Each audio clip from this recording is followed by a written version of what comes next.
Tonight, I go back home to Georgia to look into the death of a young wife. That Atlanta wife murdered as she opened her very own front door. An all-new 2020 starts right now. This is a true murder mystery. Emphasis on murder, emphasis on mystery. I felt like Lita's murder case looks like a true crime story, but it goes a lot deeper.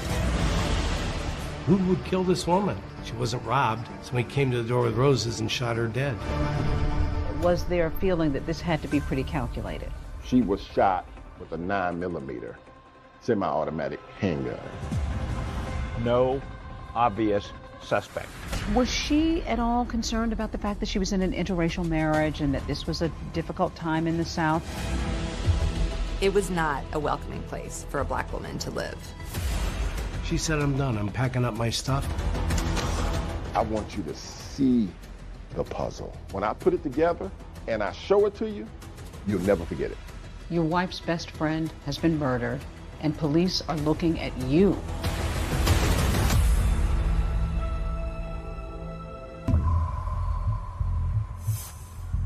It's a chilly, drizzly winter Atlanta morning, and 35-year-old Lita McClinton is suddenly awakened. It's around 8:15 in the morning, and she heard the doorbell ring. And she tightens up her rope and goes downstairs to open the door. And I think she was probably not going to open it, but she looked through the keyhole and saw that the person had a box of flowers. There was a man standing at the door, holding a long white box of long stem roses that had a big, thick pink ribbon around it. So she receives the flowers, thinking that this is a delivery. She was really excited. She thought that it was a gift from one of her friends. In a sea of red brick townhouses, Lita's white one stands out. Her best friend Poppy and 3-year-old daughter have spent the night, and they are still in bed upstairs, just waking up. Poppy hears her say, "Good morning," to the man at the door. The flower delivery man produces a handgun. He fires a shot. She actually put the box of roses in front of her face. The second shot went right through the center of her head, and she fell with a large thud. Lita's friend Poppy was upstairs with her toddler, and right away she grabbed her daughter and hid her into a closet and said, "You gotta be quiet as a mouse." She didn't know if the gunman was gonna come for her. Lita's neighbor hears the shots, then sees the guy running like a bat out of hell, just booking it out of the complex, and he calls 911. The first police officer is only a few blocks away, and he gets the call, and so that police officer ends up holding Lita's hand. They thought Lita was completely unconscious, and yet she managed to squeeze his hand as he kept comforting her and telling her everything was going to be okay. And he said it was her comforting him. Poppy got out of the closet and called Lita's mother, and she couldn't get words out, and she finally just said, "Lita's been shot." Lita's mother called her husband. When they went to the hospital, they were put in a separate little waiting room. The doctor tended to Lita, and he came out about 30 minutes later and said, "I'm sorry."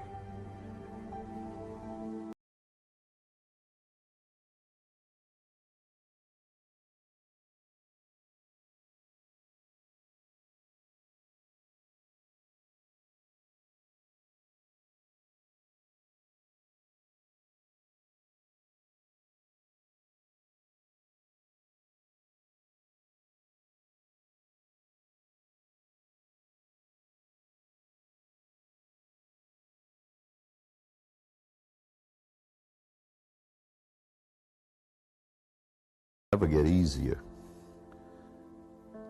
because she's gone. We should have gone first, not her.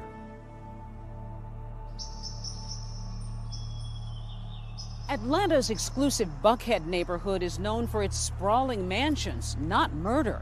So when the shooting happened right here, neighbors were shocked and on edge. Sullivan was found in the doorway of her townhouse, shot twice in the head. It's pretty surprising that in this area, those kinds of things probably wouldn't happen. How did you learn that Lita had been killed? I ran to the TV because I heard Sullivan on Slayton Drive. Police say a box of roses was found near her body. The gunman apparently posed as a delivery man.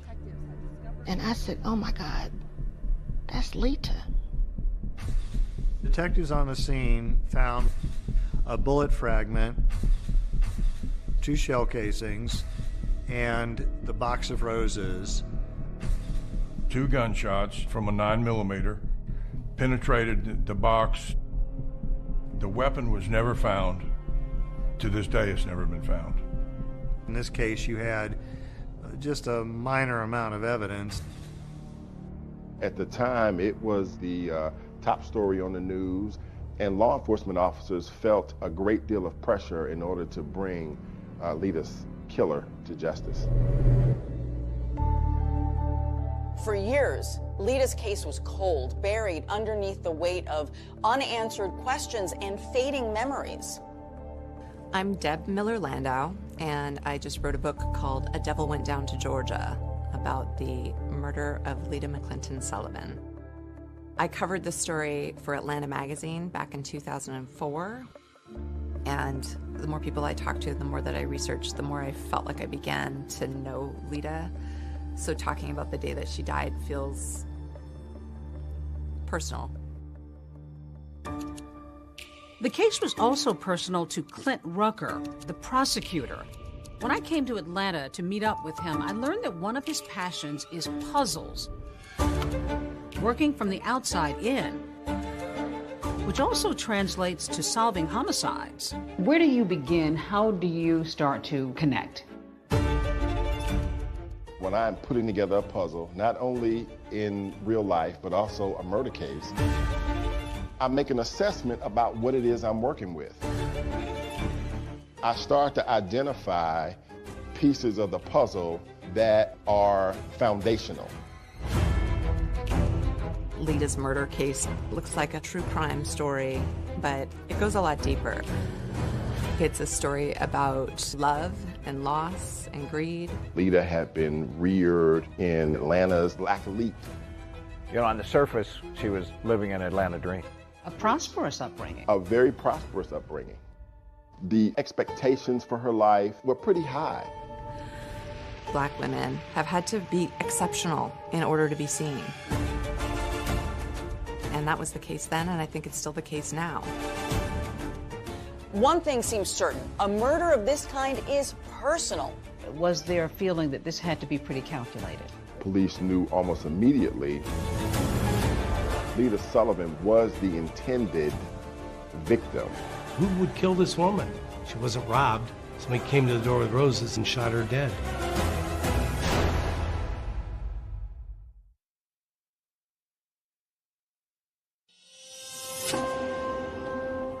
Atlanta had its fair share of crime, but this was most certainly one of the highest profile cases that got reported in the news. Sullivan was shot twice in the head. A box of roses found next to her body.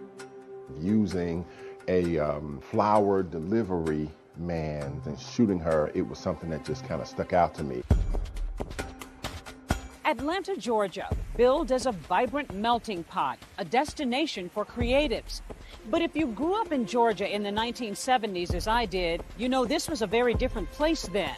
One still emerging from the dark shadows of segregation and racial tensions. What was 1970s Atlanta like when she was sort of coming along? We've got African Americans that are kind of ascending into really prominent positions. Lita also is ascending because her parents are part of this movement.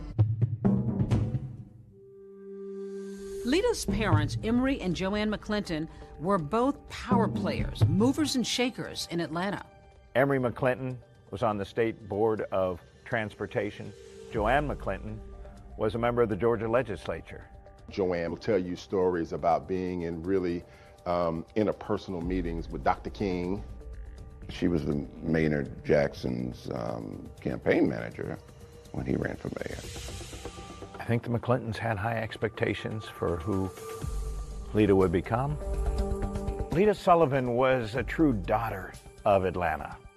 She was just a gem, very, very proper. And she had grown up in a world of cotillions, so she really was sort of that classic upper crust black person growing up in Atlanta. She knew where she was going. She had a great sense of style. And absolutely charming. After high school, she went on to Spelman College.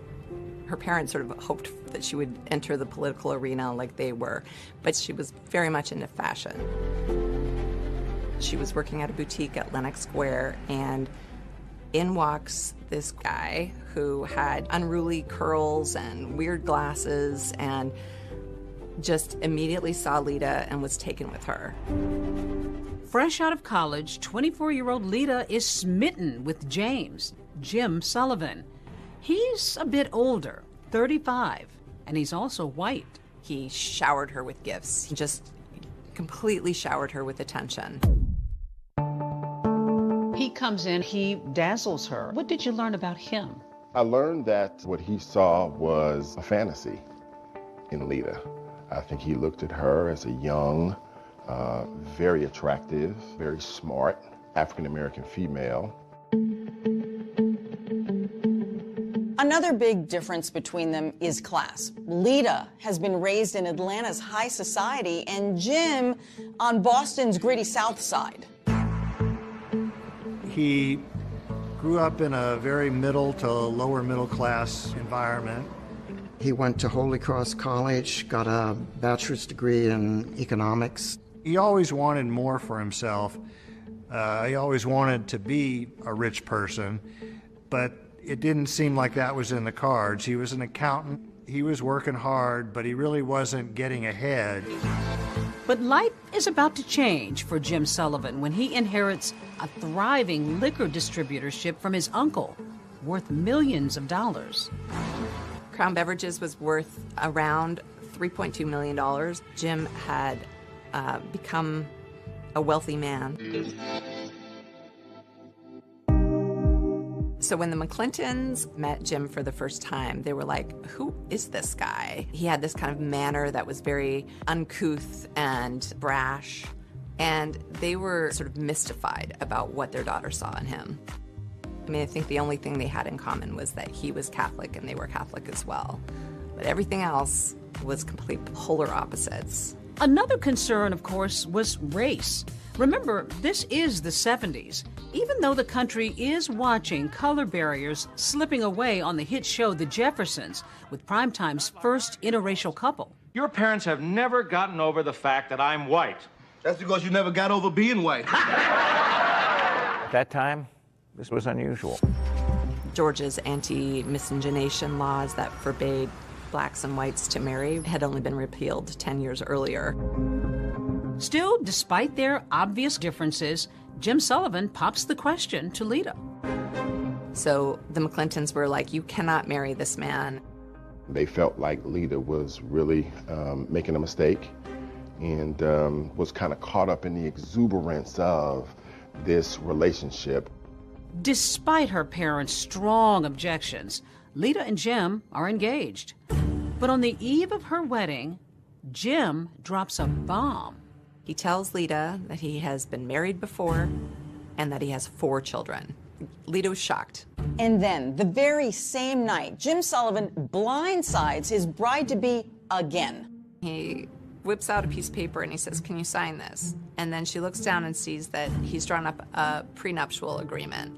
And she's like, what is this? Apparently determined to protect his newfound wealth, Sullivan surprises Lita with a prenup, which says that in the event of a divorce, she would walk away with virtually nothing. She's reluctant, but the cake is ordered, the flowers are ready. So Lita signs the agreement and ties the knot anyway. Lita got married in 1976. It was a small ceremony in Macon, Georgia. Joanne McClinton would later describe that as the worst day of her life. The newlyweds settle some 80 miles south of Atlanta near Jim's business in Macon. It's a world away from Atlanta.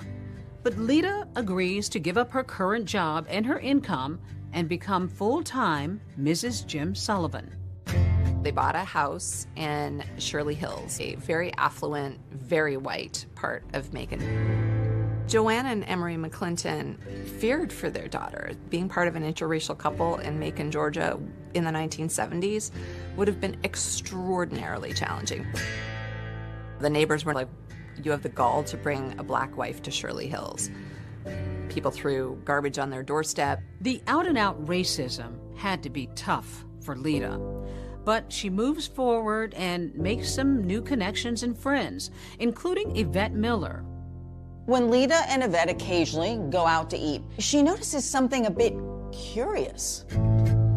We'd go out to lunch at a nice restaurant, and she couldn't pay the bill. And I would end up picking up the check. And they were a wealthy couple. They were very wealthy. Then one Christmas season, a card arrives in the mail addressed to Jim. Lita opens it, and what she discovers will make her question everything.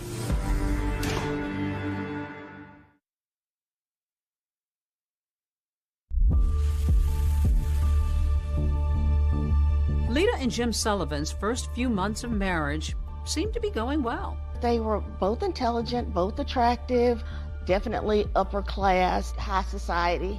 But just beneath the surface, there's some obvious cracks.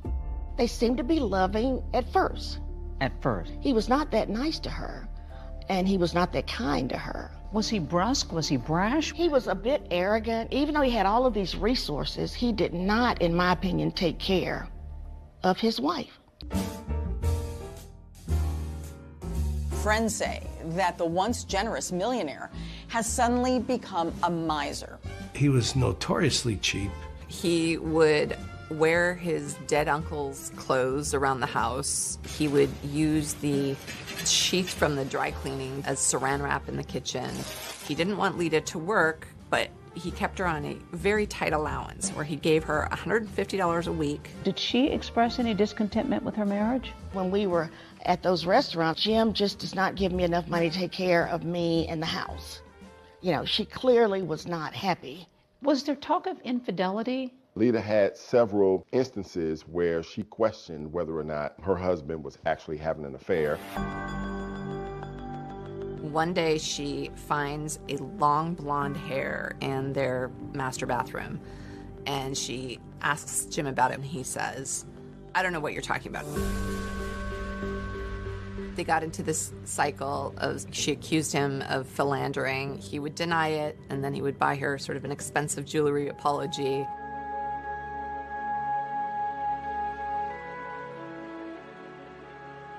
Then, during the holidays one year, Lita makes another stunning discovery.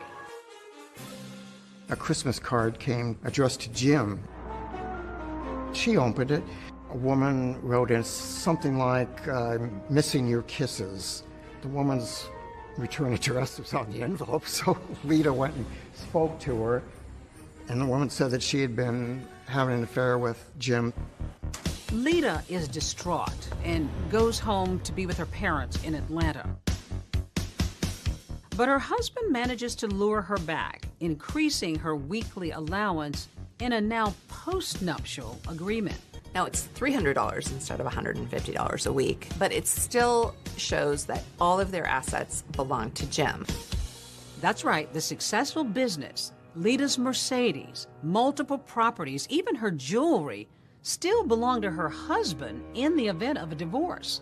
But in an attempt at reconciliation, Lita signs the postnup. Just a few months after Lita signs that agreement, without Lita knowing, Sullivan decides to sell Crown Beverages for $5 million. And that's not all. He tells her they're moving to Palm Beach, Florida. Lita was in shock. She had any clue that he was going to whistle her down to Palm Beach.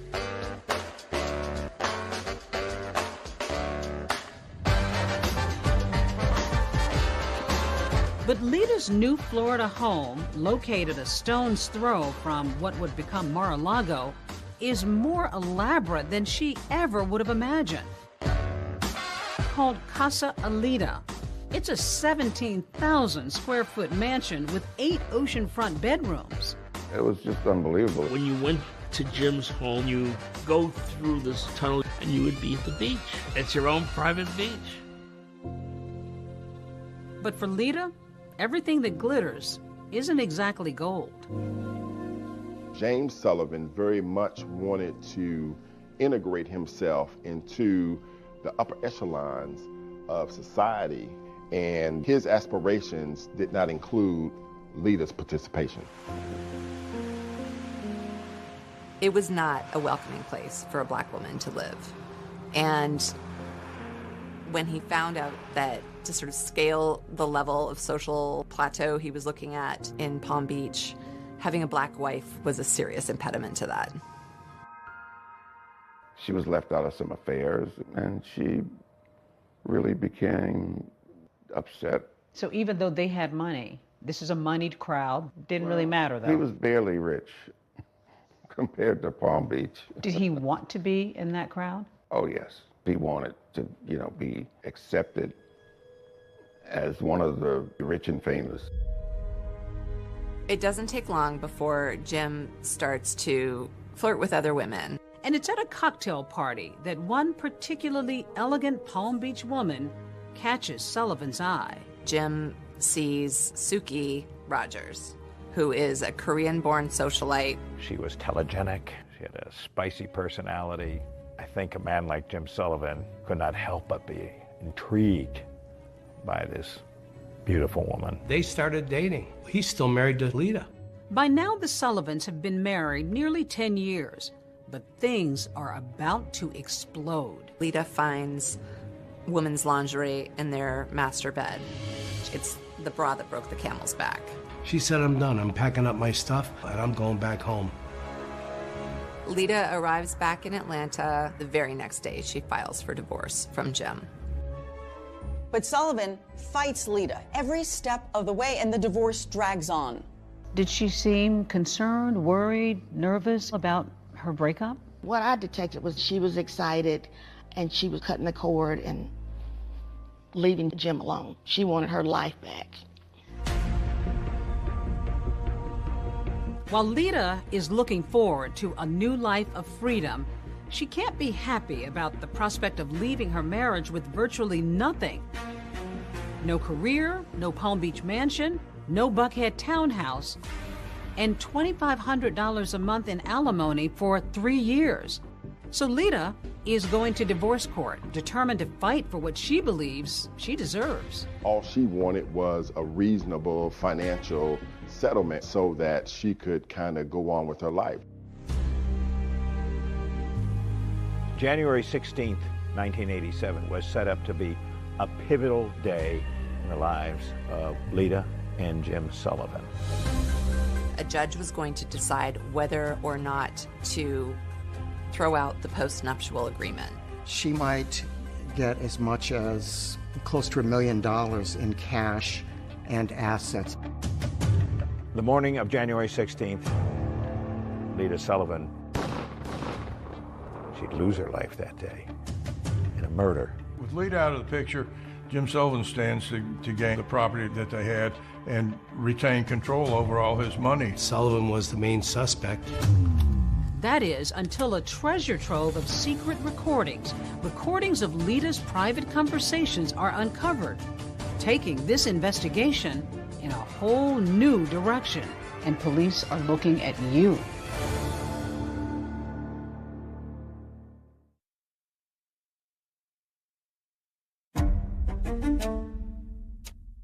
You make a big circle and you put everybody in it that's close to Lita. Everybody's a suspect. But the first one would be the husband. The first and obvious suspect was James Sullivan.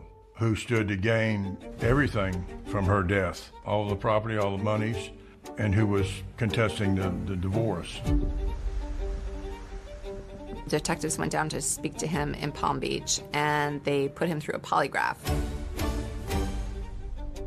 Jim Sullivan not only passes the polygraph, but there's something else. He has an alibi that puts him nearly 700 miles away from the crime scene. James Sullivan was actually in Palm Beach at the time of Lita's murder. When you first look at it, it looks pretty cut and dry. When you interview all the people involved, everybody points in one direction, towards the husband. But when you sit down and look at the facts, I'm not so sure that the husband is the person that committed the crime. Nothing surfaced in the early stages of the investigation that implicated Jim Sullivan in the murder. Sullivan is cooperating with authorities, and during his interview with detectives, he mentions the name of his friend, Marvin Marable. At the time of Lita's death, Marvin and James Sullivan had a very close relationship.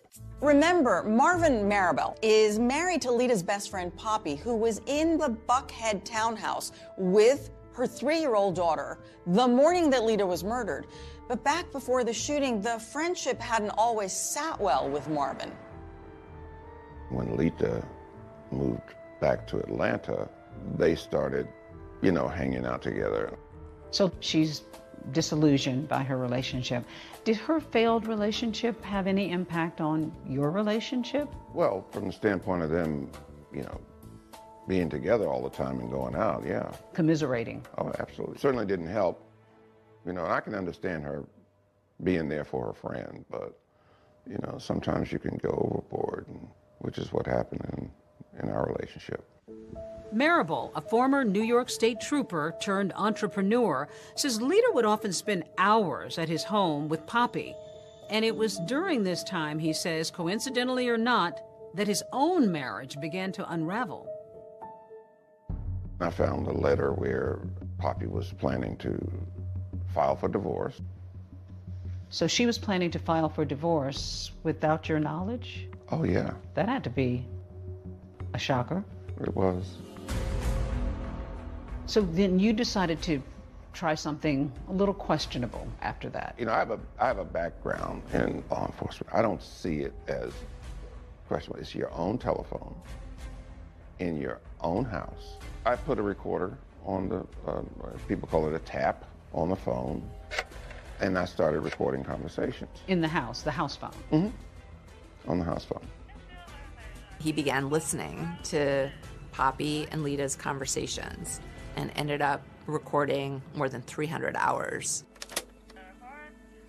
And during those very personal conversations between girlfriends, Marvin Marable learns that there may be some information that James Sullivan might be interested in learning that will be helpful for him in his divorce case. He tells Sullivan about the tapes and what's on them, specifically Lita's post-divorce plans. And soon enough, the two disgruntled husbands are conspiring to get the best of their soon-to-be ex-wives in divorce court. Marvin Marable travels down to Palm Beach under a false name, and the two men listen to the tapes, and Marvin says, "I'm not going to record anymore," and Jim says, no, keep recording. Was there talk of money? Yeah, he offered $30,000. Jim says to Marvin, if the judge decides to honor the postnuptial agreement, he's going to give Marvin $30,000 for the use of the information on the tapes. What kinds of things did Lita talk about that could be helpful to either one of you? There were some guys that, she would talk to, but she was legally separated. But then, just a few days after Marvin and Jim's secret meeting at Casa Elita, Poppy and Lita somehow discovered the recording device. How did they react? It wasn't nice. She filed for divorce the next day. She was angry. She was very angry. Lita was upset too, so upset that she reported Marvin to the authorities, and he was charged with possession of an eavesdropping device. So when police question Sullivan about who might have a motive to murder his wife, he tells them to look no further than Marvin Marable. And sure enough, only a few days after Lita's death, Marvin is being questioned by the Atlanta Police Department about Lita's murder. I go down for the interview, and the first thing they did is read me my rights. And from there on, it was just a nightmare. I was a prime suspect. You have a law enforcement background, so you knew what police So were. I knew that I was being followed. I could pick the investigators, police, could pick them out all the time. Jim had mentioned my name to them. He said, look at Marvin Marable. This was serious stuff. Oh, yeah. How worried were you? I was very worried.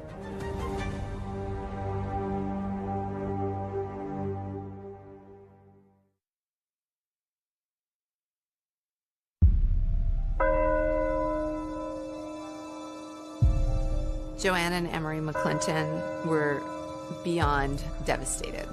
Their eldest daughter was dead. Just 3 days after Lita's murder, they held a funeral. Days dissolve into months, and authorities are no closer to finding Lita Sullivan's murderer. The case is just sort of growing colder and colder by the minute. And while Marvin Marable might have been angry at Lita for pressing those charges against him for eavesdropping, there was no evidence he was responsible for her death. I know that people get wrongly accused, wrongly convicted, and so the only saving grace is the fact that I knew I was innocent. By process of elimination is you can determine the pieces that don't fit. And just eliminate them. The way in which we eliminated Marvin Marable as a suspect, there was just not enough to connect him directly to the crime itself. As for that eavesdropping device charge, Marvin was put on probation, which he completed, and then he was exonerated. But on those recordings Marable made, Lita had talked about other men, something that her soon-to-be ex-husband Sullivan pointed out to police. He made allegations that she was participating in extramarital affairs, and that perhaps this was the action of, you know, a disgruntled boyfriend. We have a lot of major players. At this point in the investigation, we have a lot of suspects. One of the first men police question is a professional athlete. Lita and him had been friends when she was in Palm Beach. The police quickly found out that he was in prison for drug possession. That athlete is behind bars when Lita is killed, so clearly he can't be the trigger man. Then investigators turn their sights to a prominent Atlanta businessman. And he and Lita had been childhood friends, and they sort of rekindled their friendship. And they realized that he had no motive, and they found nothing that connected him. Authorities also take a hard look at another suitor who had taken Lita to dinner the night before her death, and get this, had also given her 2 roses. The suspect was a man named Bob Daniel, and Bob had had an incident a couple months before the murder where, in a drunken rage, he came to Lita's house, smashed his car into the garage, and as the cops were taking him away, he said, "I'm gonna kill that." So, serious red flag. But that lead didn't go anywhere either. Bob had just had quadruple bypass surgery. You know, the police ultimately decided that Bob had nothing to do with it. It's the unknowing that makes it so difficult. And to know that there are individuals who may be walking around now planning and plotting to do the same thing to somebody else is abhorrent to me.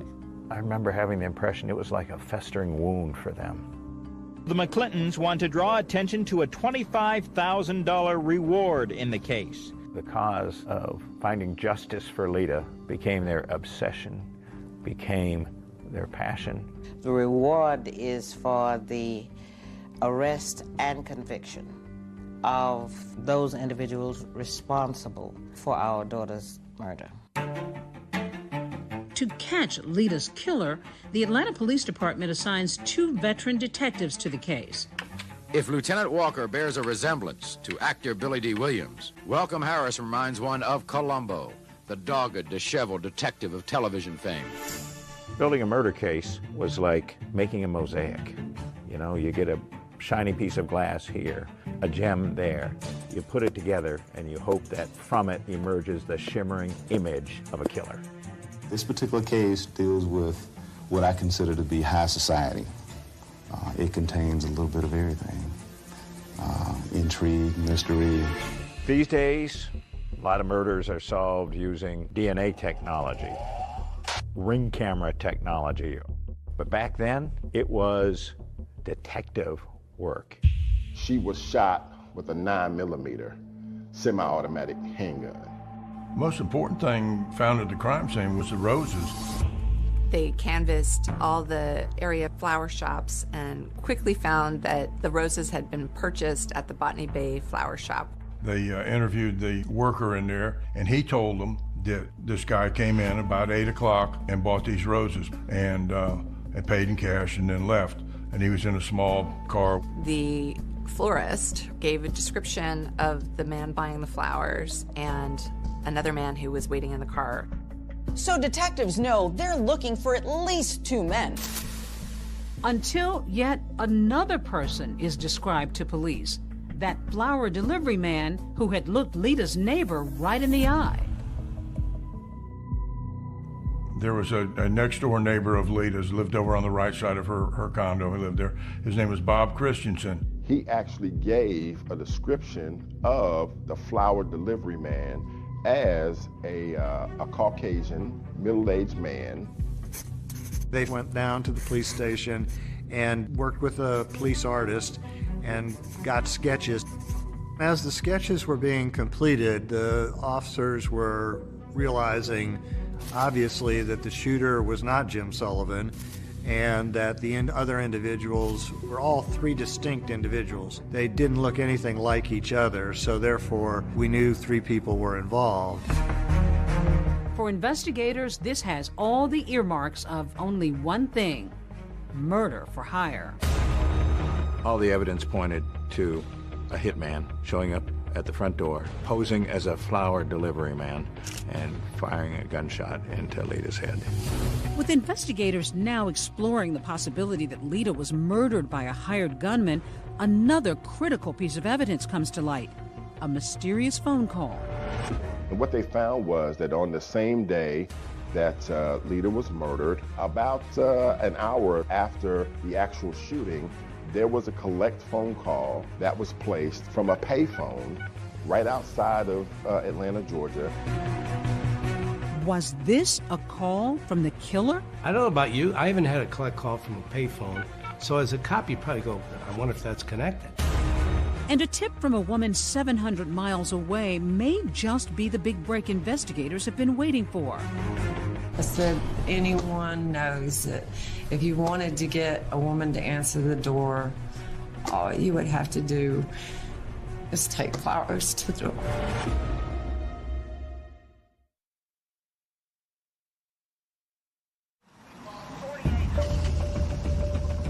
This was a huge puzzle of a case. A hitman showing up at the front door, posing as a flower delivery man, firing a gunshot into Lita's head. How did your puzzle-solving skills come into play? You figure out what fits and what doesn't fit. I want everyone listening to this to know that I am absolutely innocent. The loss of a daughter. They still don't have a murder weapon. But they do have witnesses.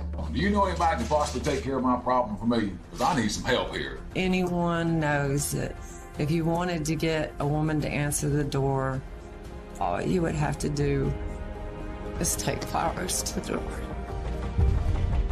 She suggested the flowers. She suggested the flowers. You actually brought in a doorbell. Why? To have that sense of what Lita Sullivan experienced right before her murder. She's about to meet her maker.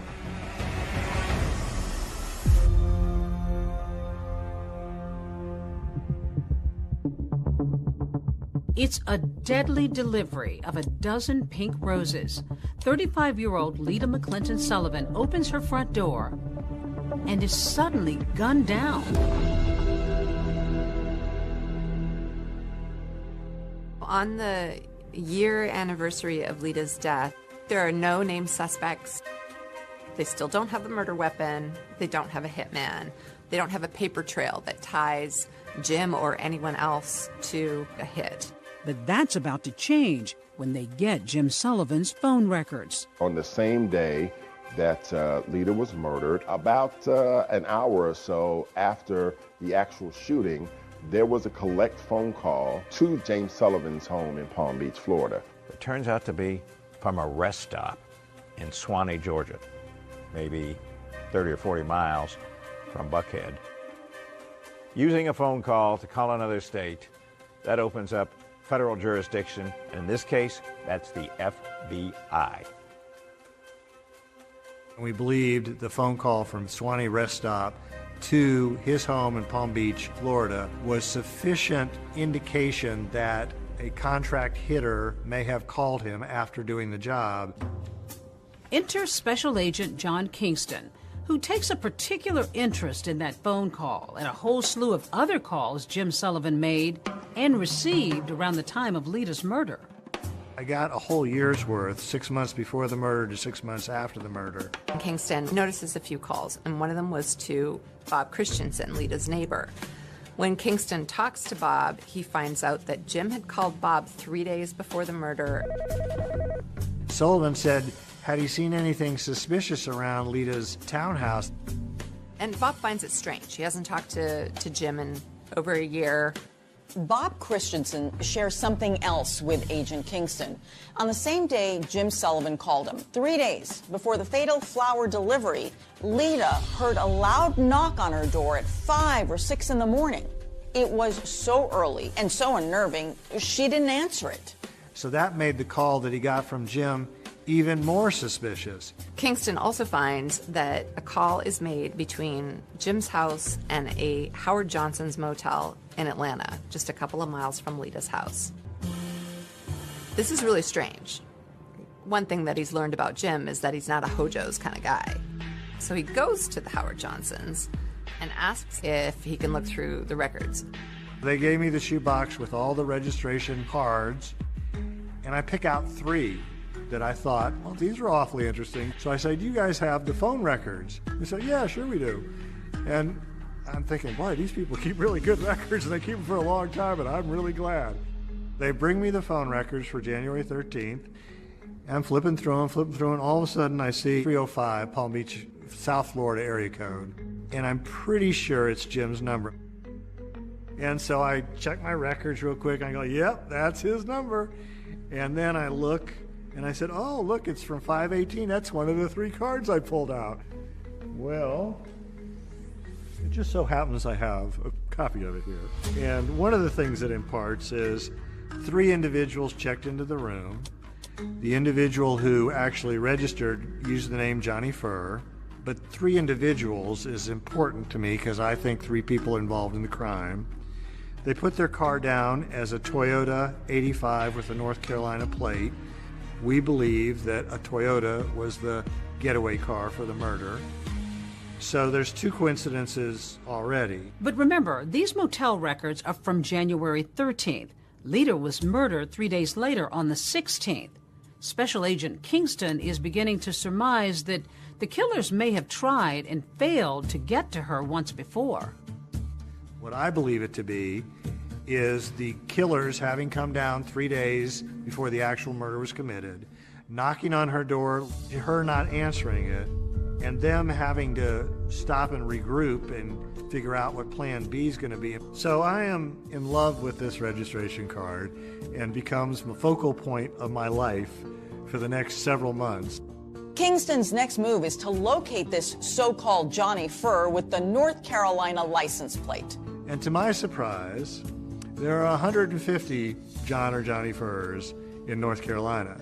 But to my great surprise, 115 of these 150 are in a very small circle in North Carolina. between the three cities of Albemarle, Concord, and Kannapolis. They're going to knock on every door and find this Johnny Furr. Of course, they're coming from Georgia, and anytime the FBI goes and investigates in another state, they need that state's approval. And just as they're about to get to the state border, their boss calls them and says, North Carolina's denying you entry, and they'll take it from here. And that pretty much kills my case. that kills my case. Yeah, soon after that, Agent Kingston is transferred to another job, and that whole investigation just sort of fades away. Meantime, in Palm Beach, Jim and Suki are living the high life. So with Lita out of the picture, Jim is free to marry Suki, which he does 8 months after Lita's murder. He's thinking that he's the cat's meow. Eating in restaurants in Palm Beach, going to parties, got another attractive woman on his arm. Jim drives around town in a Rolls Royce and gets into a fender bender and has to go to traffic court. Jim says to the judge, well, you've misunderstood. I wasn't even driving that day. Suki was driving. So the judge says, we're going to throw it out. However, the cop who was on the scene catches wind and he says Suki wasn't even in the car that day. It was Jim driving alone. So now Jim has perjured himself, as has Suki. Jim ultimately got convicted of perjury, was given a year probation and a year of home confinement. Suki Sullivan also receives a year of probation. Suki's freaking out. When she gets charged with perjury on his behalf, she's like, I'm done with this. Suki files for divorce from Jim. And the trial that follows is the juiciest, craziest gossip in town. So when it's Suki's turn to testify, she drops a bomb. Did he talk to you about his former wife, Lita? Yes. Tell me what it was he said to you about Lita. You can hear a pin drop. It's a big moment.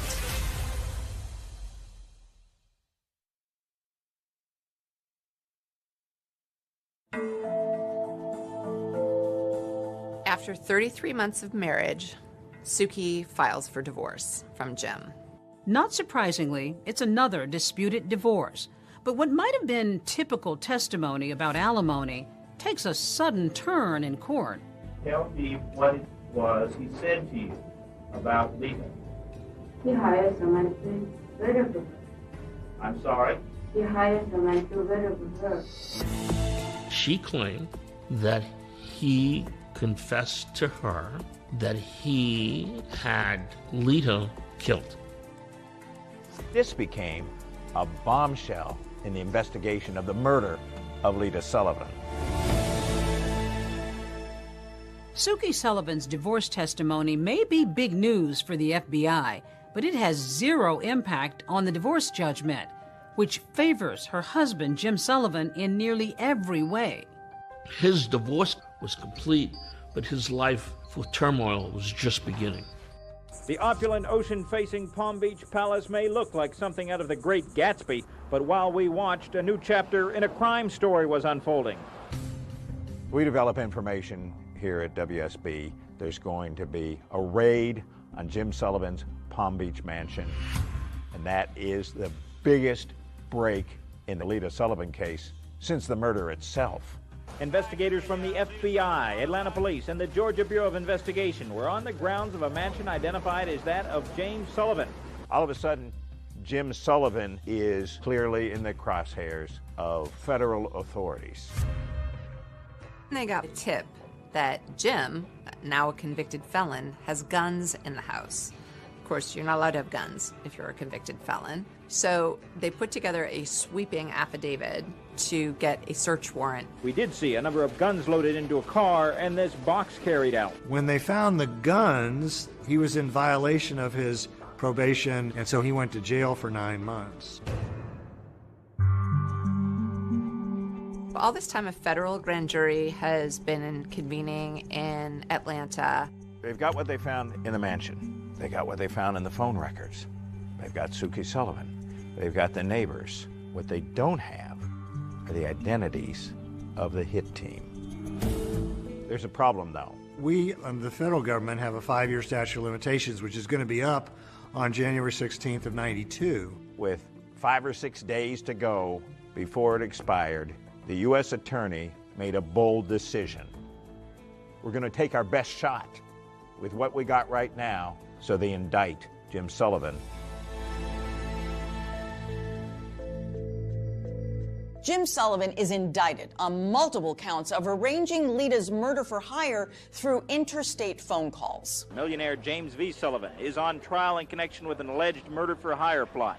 Here he arrives for the first day of trial testimony. It was a trial that transfixed Atlanta. I mean, it was something we were covering on basically a daily basis. But we couldn't have it on camera because it's federal court. It looks like the family is finally going to have some accountability for the murder of their daughter, Lita. The prosecution suggests the killers were calling Sullivan from the rest stop to say the job was done. The defense suggests otherwise. Jim Sullivan is lawyered up with the best criminal defense lawyers that you can find anywhere in Atlanta and maybe in the whole country.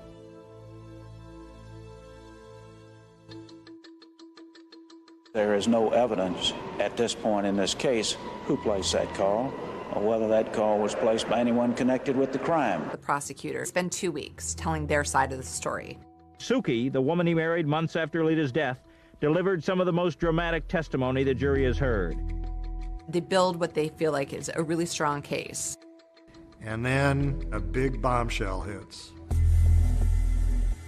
The judge says, I'm forced to dismiss this case for lack of evidence. Judge Marvin Shube ruled that, in effect, even if Sullivan may have been involved in the murder for hire, the government fell short in proving the phone calls related to the murder. This is one of the most difficult decisions I had to make because I firmly believe in the jury system. And then he looks at Jim and he says, you've been acquitted.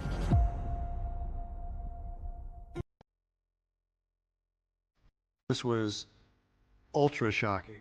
Suddenly it's over, and Jim is a free man. I want everyone listening to this to know that I am absolutely innocent. I had nothing to do with Lita's death. Her death was a great tragedy, and I thank God and my attorneys that this ordeal is over. The family at that point, I guess, is just sort of at a loss. How devastating was that for them? They felt like the justice system had let them down. I was not expecting this. It's extremely difficult. The system today is weighed in the favor of the defense. James Sullivan seems to have gotten away with murder. But Lita's parents aren't giving up.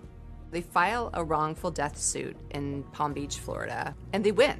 We, the jury, return the following verdict. The jury deems that Jim is guilty of wrongful death. Total damages of the estate of Lita McClinton Sullivan, $4 million. But Sullivan is able to hide his assets and not pay any of the civil judgment. Jim Sullivan appealed their civil judgment, and he won by having the Florida court say that they had filed it after the Florida statute of limitations. Once again, Jim has wiggled out of any responsibility, and the family is left dumbfounded. Until a call is received out of the blue. A young woman comes forward. It proved to be the break in the case that everyone was looking for.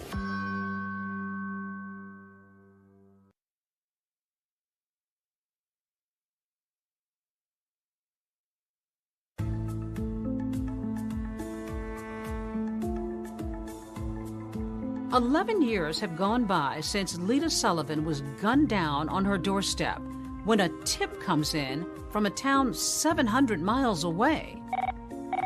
A call is received out of the blue, and the individual calling is an attorney in Beaumont, Texas. He has a receptionist whose name is Belinda Trahan, who has told him a very unusual story about her boyfriend, Tony Harwood. Belinda and Tony lived together in Albemarle, North Carolina. And he was a long-distance truck driver for North American Van Lines. He basically drove a moving truck. Belinda tells her boss about a time that Tony came home from a long-haul trucking trip and said that a rich white man in Florida offered to pay him to, quote, take care of his black wife in Georgia. At the time, Belinda didn't believe it. She thought he must be cheating on her. Belinda thought that it was Tony just trying to get out of town and go down to Atlanta to the strip bars. Until he took her to meet this rich white guy in a diner somewhere, and he got a wad full of money. She says he sits down briefly in their booth and gives Tony Harwood the balance owed for the hit on the man's wife. Belinda Trahan tells her boss that soon after this bizarre trip, she broke up with Tony Harwood and moved to Texas. But now, 11 years later, she says that he mysteriously reached out to her again, asking her to meet him at a nearby truck stop. She's afraid that he may commit harm to her. And it's this new tip from Belinda Trahan that sends Georgia authorities to the Lone Star State, turning up the heat on an otherwise cold case. Georgia Bureau of Investigator Agent John Lang takes a detective from the Atlanta Police Department and goes down to Texas to talk to Belinda. She was with Tony when they met this mysterious man at this diner that they were meeting at. We wanted to show her a lineup of pictures in hopes that she could pick Sullivan out of it. And she takes her pink fingernail and taps right on Jim Sullivan's face and says, "This is the man." My plan of attack was to get some recordings with her and Tony. So we got her to get in touch with Tony again. She's talking to him and trying to coax information out of him, knowing John Lang is listening on her end. And Tony gives enough information that places him at the scene at the time. We had the phone calls with Tony. She picked Jim Sullivan out of the lineup, but there was still more investigation to do. We really didn't know who Tony Harwood was. John Lang knows that Tony worked at North American Van Lines. So he calls up North American Van Lines and he says, "Hey, you don't happen to have your records from 11 years ago?" And the guy says, "Yeah, there's some boxes full of files up in a musty attic. You're more than welcome to go poke around." We went up into a hot attic and opened the first box that I went through. And about the third document I looked at was Jim Sullivan. His address was on it, Palm Beach, Florida. His signature was on it, and Tony Harwood's signature was on it. He finds a bill of lading showing that Tony Harwood moved furniture for Jim Sullivan 2 months before the murder. And it's the paper trail he needs. It's like the jackpot. Astounding. I don't know any other way to explain it. I mean, open this box and like the third record I look at, here it is. I mean, it just like it was meant to be. On a Sunday morning in April of 1998, John Lang and local authorities go knock on Tony's door in Albemarle, North Carolina. Tony answers the door. And he said, "You know, I've been waiting on you boys for a long time." They take Tony to the Albemarle police station. Lang interviews Tony for 3 hours in this tiny room. But at the end of the day, Tony admits to taking money from Jim, $25,000, to take care of Lita. He also tells the detectives that he wasn't the one to pull the trigger, but that he was there the day of the murder. He went through the whole case, and throughout the interview, he incriminated himself even more. I mean, admitted that he was there. He knew what happened. So he was arrested for murder of Lita Sullivan, and we took him back to Atlanta that day.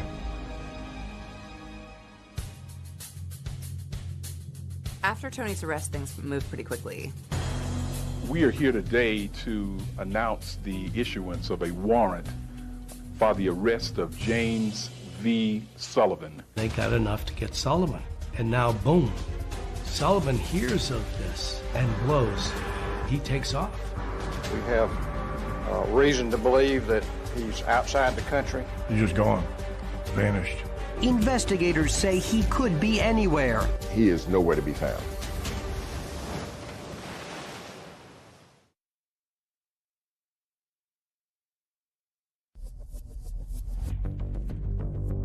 We certainly do not know where Mr. Sullivan is. We have reason to believe that he's outside the country. More than a decade after his wife Lita was murdered, Jim Sullivan seems to be playing a game of catch me if you can with authorities. There is an international manhunt for James Sullivan.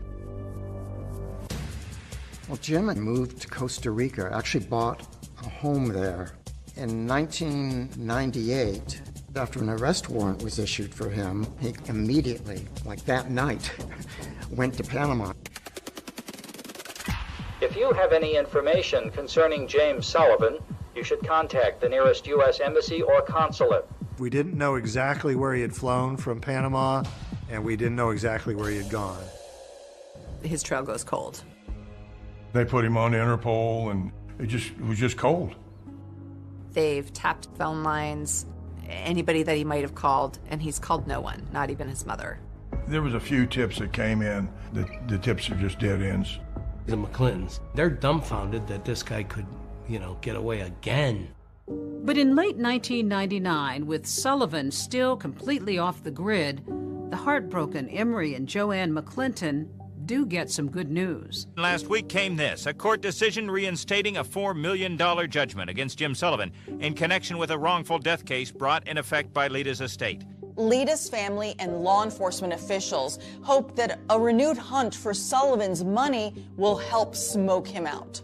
Where you find Sullivan's money, you're going to find him close by. But even this goes nowhere. Fast forward to 2002. There is no sign of Jim Sullivan. We tried every effort in our arsenal to try and locate him, to put him on the FBI's wanted list, but to also put him on the top 10 list, which is very unusual. You don't get on the top 10 list very easily. Then we also featured him on America's Most Wanted. The most recent picture we have of Sullivan is at least 5 years old, so the FBI age-enhanced this photo, which may bear a closer resemblance to Sullivan's appearance today. If you recognize James Sullivan from either of these photographs, call us now at 1-800-CRIME-TV. A man sees America's Most Wanted on television and goes, I know that guy. He lives in my condo complex in Chiam, Thailand. And sure enough, he calls the authorities. He went to Panama, to Venezuela, and eventually to Thailand, where he got a beachfront condo. He spends his days walking on the beach, sitting by the pool, occasionally playing tennis, as though no other troubles in the world. The Thai police knock on Jim Sullivan's door on July 2nd, 2002, and say, you're under arrest. The McClintons can hardly believe it. We found out from the FBI, and that was a moment of jubilation. 15 years is a long time to concentrate on the loss of a daughter. And we had determination, and we had the will, but we also had all of these individuals behind us.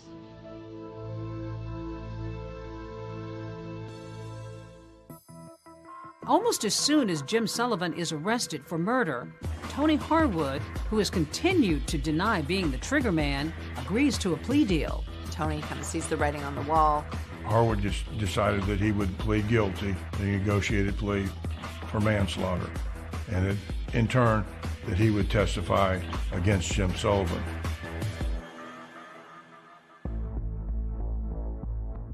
It took 2 years, but he finally was extradited back to Atlanta in 2004. He got off the plane. He was wearing a single shoe because he had such terrible gout in his foot. But he gets off and gets taken to Fulton County Jail. And there's this sort of cumulative sigh of relief. To be clear, Sullivan being tried for murder in Georgia is not double jeopardy. For one thing, it is a state case, and the previous one was a federal case, and that specifically was for arranging Lita's murder for hire over the phone. The elected district attorney appoints me, along with a couple of other lawyers, to prosecute the case. This was a huge puzzle of a case. Right. How did your puzzle-solving skills come into play? There's no cutting corners, and you spread the pieces out, and then you figure out what fits and what doesn't fit. And that's kind of what the prosecution of James Sullivan was like. It was putting together all these different pieces so that we could make sure that the prosecution of the case was done accurately and with integrity. What concerned you going into this trial? He was rich. He was a white male. He had escaped the federal authorities before, and he had two of the best criminal defense attorneys representing him. They are sharp, and if they can find a way out, they're going to find a way out. There will not be one shred of physical evidence that links Jim Sullivan to this crime.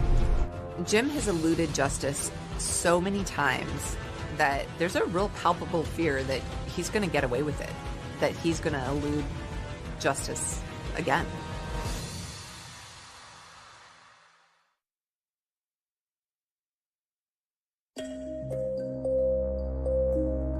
After nearly 20 years, Jim Sullivan is finally on trial here in Fulton County for the murder of his wife, Lita. For her heartbroken parents, this day couldn't come soon enough. The pain, believe it or not, it increases. It does not decrease. The shock decreases. The depression decreases. But the pain continues. It was an A-team of prosecutors, great courtroom performers. Clint Rucker was the lead prosecutor, and Anna Grain, Kelly Hill, Sheila Ross. And the evidence will show that the person who sent that hitman to Lita's door is the only person in the world who could have profited from her death. It is the only person in the world who met Tony Harwood and paid him off for killing her, and is the only person in the world who fled halfway around the world to avoid facing you. Jury was 9 women and 3 men. The jury is also racially mixed. Jim Sullivan had Ed Garland and Don Samuel. Again, the people who won that big courtroom victory against the feds. What the state relies on is 2 types of evidence. Circumstantial evidence, and then the testimony of con men. The state initially started out the nature of the crime and what happened that morning. I heard 2 sounds. They sounded to me like steel hitting steel. I just didn't want to believe that it was a gun. And so I hesitated for a second, and then I really knew that it was a gun. She was able to squeeze my hand each time I spoke with her, like she understood what I was saying. And for many, many years after this, I thought that's all it was. And then one day I realized that she was comforting me more than I was comforting her. That was the sort of lady I felt she was. They had the phone calls that the FBI had found.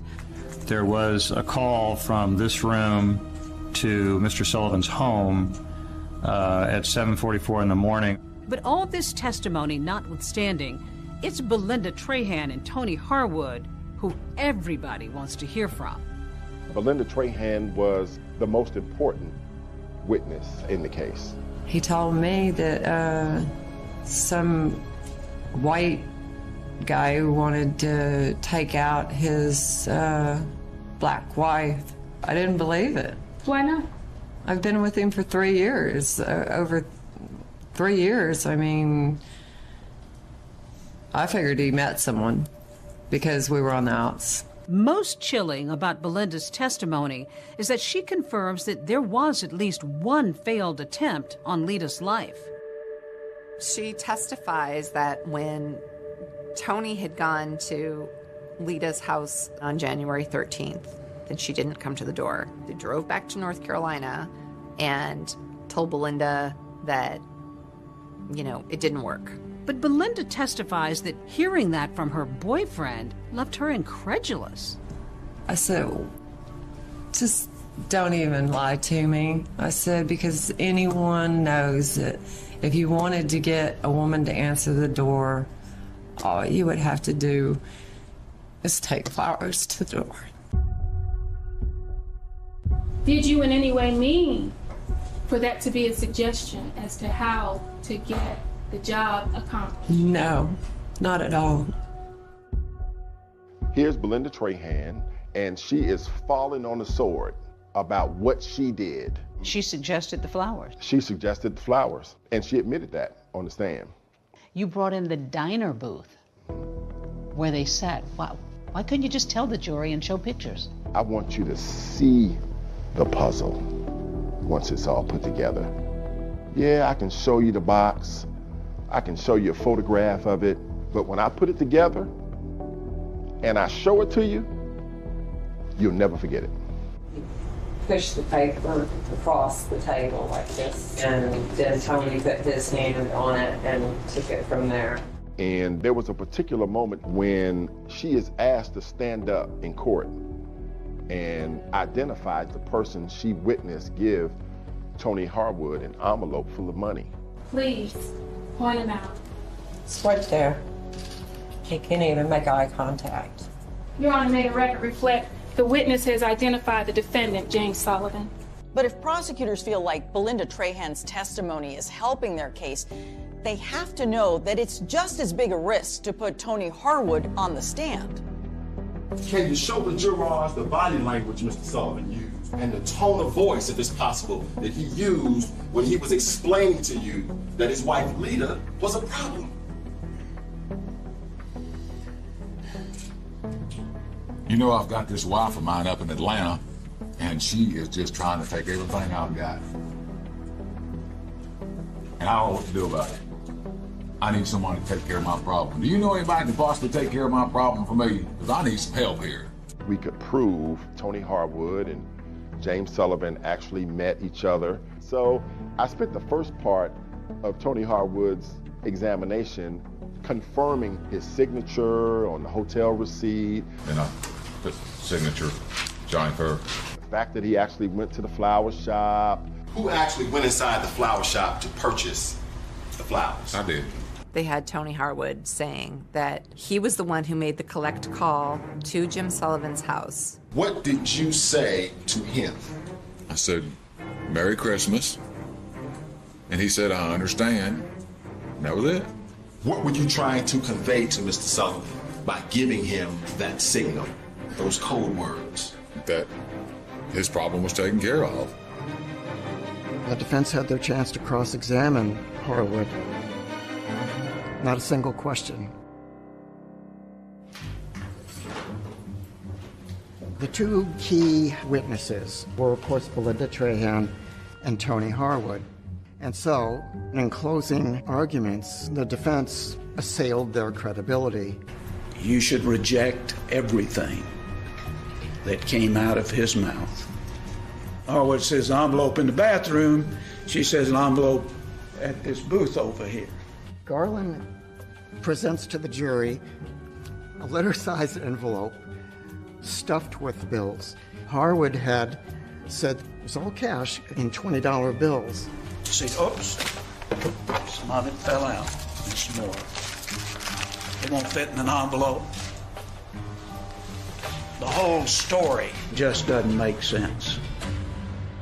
In your closing arguments, you actually brought in a doorbell. Why? What was the point? I wanted the jurors to have that sense of what Lita Sullivan experienced right before her murder. An ordinary moment. In an ordinary moment. The second reason why I did it is because James Sullivan liked to read books.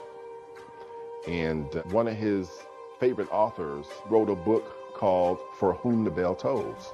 I am going to ask you through your verdict of guilty to each and every count to tell James Vincent Sullivan for whom the bell tolls.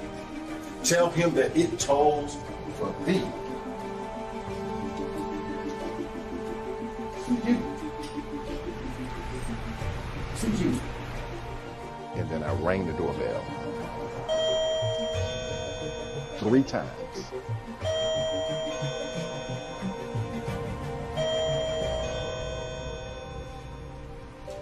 As the jury goes out to deliberate, I think there's a real fear. Are they going to do it this time, or is it going to be like every other time?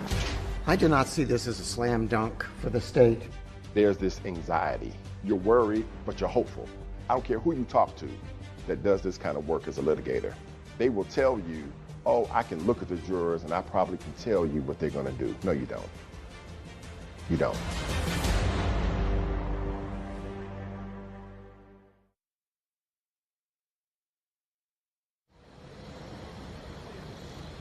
This is breaking news. We do have breaking news at this hour. The jury having reached a verdict in the trial of Jem Sullivan. The jury came back within a few hours on the same day. It was so silent, and the tension was just palpable. There's this anxiety. You don't know what it's going to be. You don't know how it's going to turn out. And you're worried, but you're hopeful. It's hard not to think of Lita's family, her parents especially, after so many fits and starts to win justice for their firstborn child. It comes down to this moment. The judge says, "Ma'am, would you publish the verdict?" And then from that moment until they get finished, nobody is breathing. Count 1, malice murder. We, the jury, find the defendant, James Vincent Sullivan, guilty of malice murder. I got a chance to hug Emory McClinton. I had never been hugged so tight before. This was his baby. And we had finally, after 19 years, brought that man a sense of satisfaction. I'll never forget it. The conviction of James Sullivan was the biggest puzzle that I had solved in my career.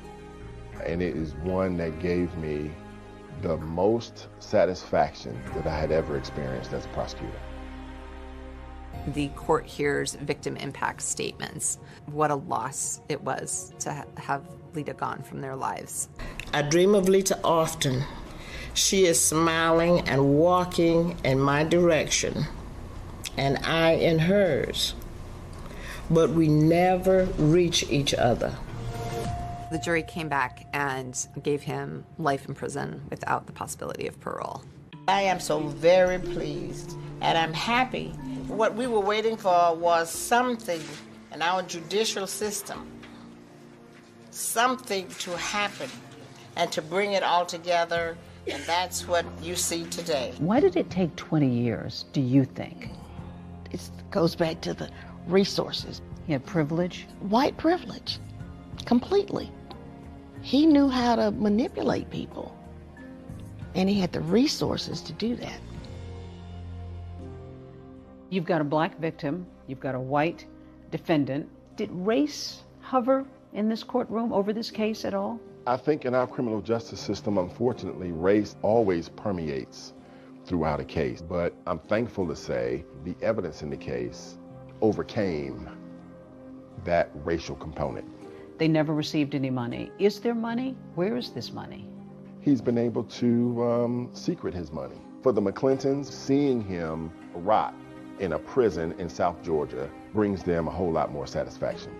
This is a woman who you never met, I've never met, most of the people involved in this case never met her, and yet her life really made an impact. When somebody dies in this kind of manner, they don't stop being a member of the family, they don't stop being a member of the community, they never stop mattering.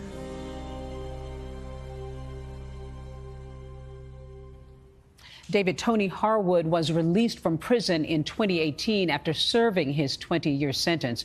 Jim Sullivan remains behind bars with no possibility of parole. As for the other two men who were seen at that flower shop, no one else was ever charged. That is our program for tonight. Thanks for watching. I'm David Muir. And I'm Deborah Roberts. From all of us here at 2020 and ABC News, good night.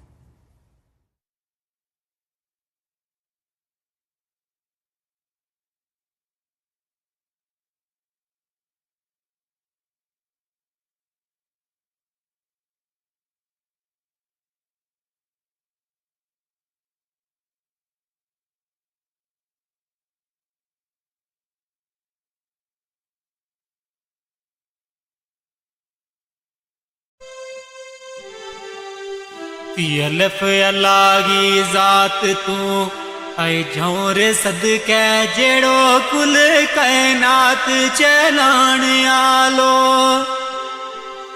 अल्फ अल्लाही ज़ात तू झोर सदकै जेड़ो कुल कायनात चलाण आलो हुक्म उस गै बाजना पतर अल्लाह ओ तेरो मेरो वजूद बनाण आलो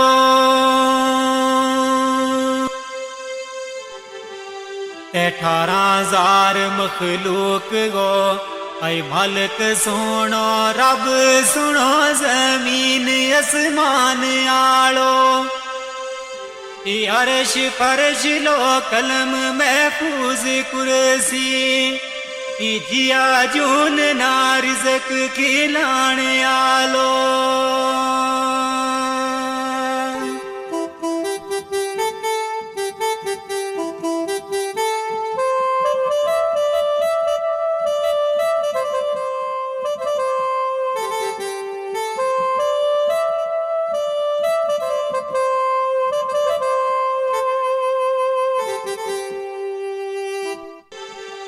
दाल दुखांगी गल सो नौरे तमना एक बच्ची मासूम रोलाओ गई है दाल दुखांगी गल सो नौरे तमना एक बच्ची मासूम रोलाओ गई है ओ उसकी मारे गुलनाज है बहुत दुखिया मारा सीना माँ बर छिलाओ गई है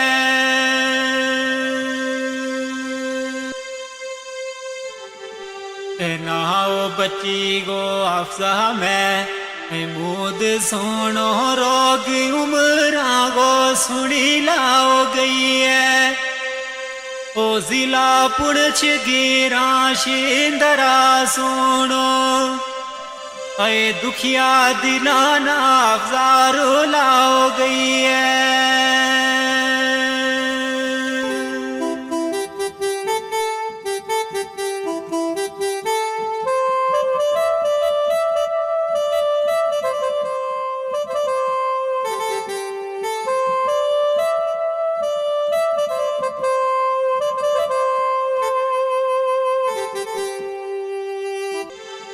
दाल दर्द जो दयागा ऐ बोते ओ खाए पर बचागी नार जो दई ओवे दाल दर्द जो दयागा ऐ बोते ओ खाए पर बचागी नार जो दई होवे ओ माना सबर करार फिर नहीं रहा तो लगते जिगर की जद जो दई होवे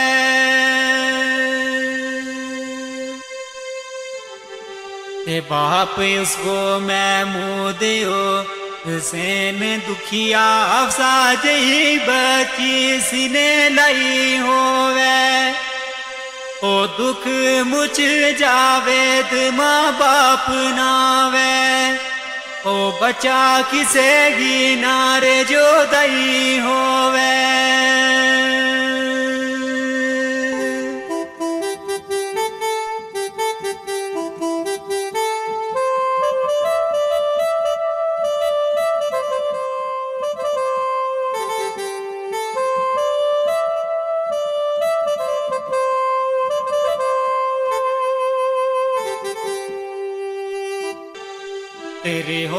रब गा करम तमाम होया 17 अप्रैल ना खुशी भरपूर होई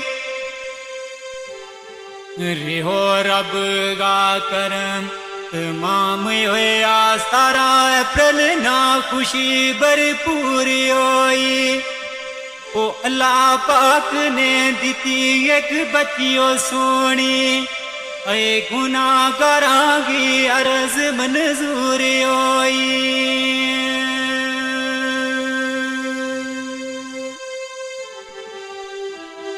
दिन मां दाखिल रही महारात ऐ 10 बजे ऑपरेशन होयो ते टेंशन दूर होई ओ दीती खबर फिर आनी उन डॉक्टरां ने हो गई बची पर बड़ी कमजोरी होई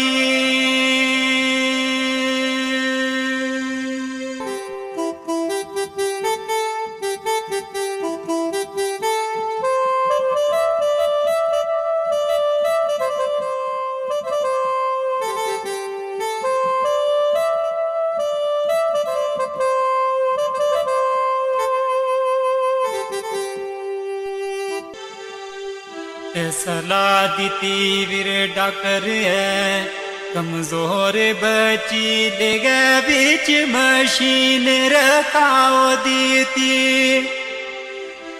सलाह दीती डॉक्टर है कमजोर बच्ची ले गए बीच मशीन रखाओ दीती 18-19 तक रखी पुणछ अंदर और पर इकी नर जोरी कराओ दीती आई रात 9 बजे मामू आई नानी दोए गड्डी तरफ जोरी चलाओ दीती ओ मासा देरी ना लाई ले चल गया ओ 12 बजे जोरी पहुंचाओ दीती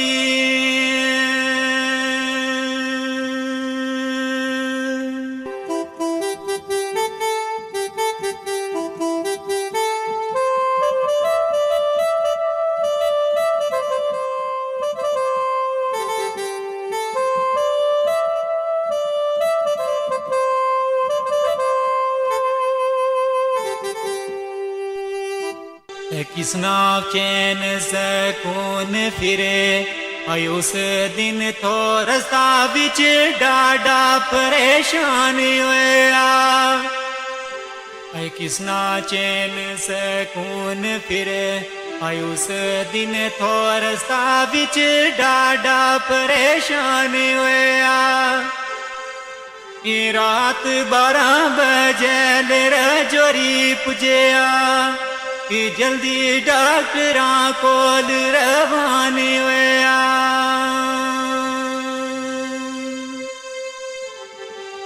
आई डॉक्टर नब्ज तके मुतू कि बोल न सके असली राज तू बे वो हैरान होया ओ अमानत रब गी है तम सबर करियो ए आपसा बची गारू वे रवानी होया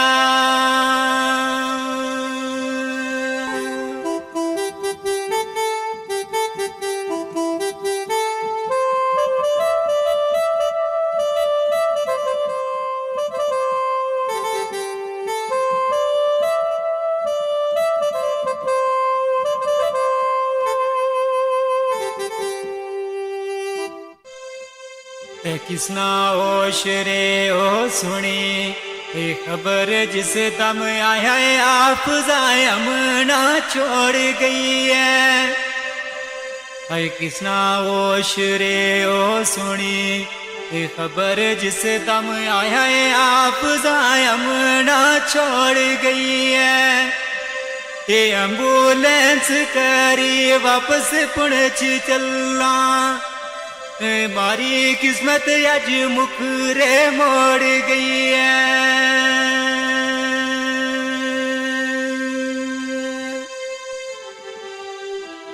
गुल नाज अवान अरे ईमान बाकी मेरी खुशी ना किंगा तू रोड़ गई है दाखिल विच अस्पताल थी पुणछी अंदर हे मां गुल नाज गो दिल क्यों तोड़ गई है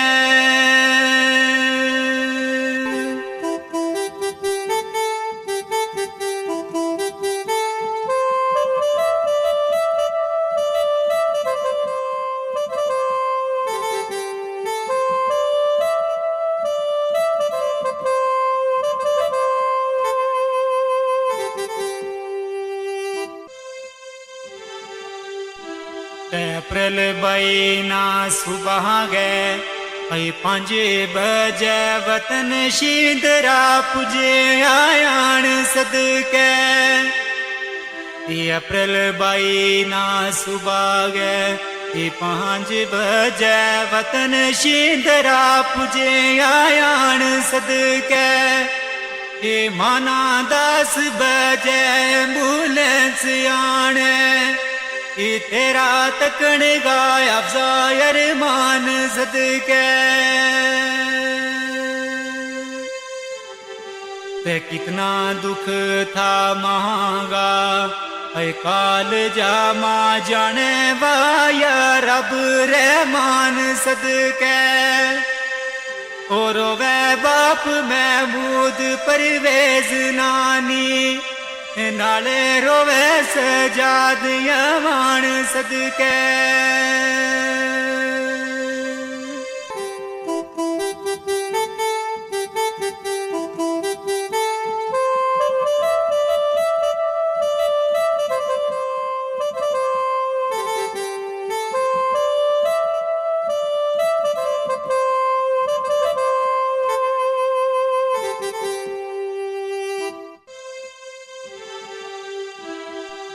कफन दफन गो विलोणे यार गयो इना दुखाना उण मीटौरे किसरा कफन दफन गो विलोणे हार गयो इना दुखाना उण मीटौरे किसरा ओ जीता मांगे बचा गो टूर जानो इस शेर बर कलम चनो किसरा ते अच्छा रब वाले हुणे हई छोड़ गई है तीना सिना नालूण लो किसरा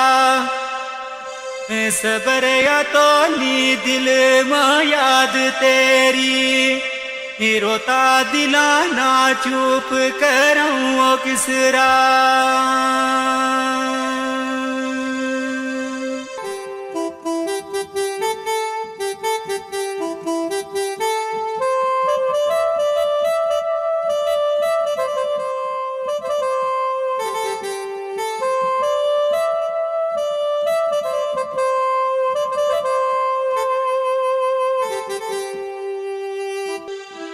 फिया मान इना दुखाने हई मुकणो नी 4 बजे रे आपका दफनाओ छोड़ी हई फिया मान इना दुखाने हई मुकणो नी 4 बजे रे आपका दफनाओ छोड़ी वतन पुणछ गिरा शींदरा अंदर ओ सोनी निकी जी कबर बनाओ छोड़ी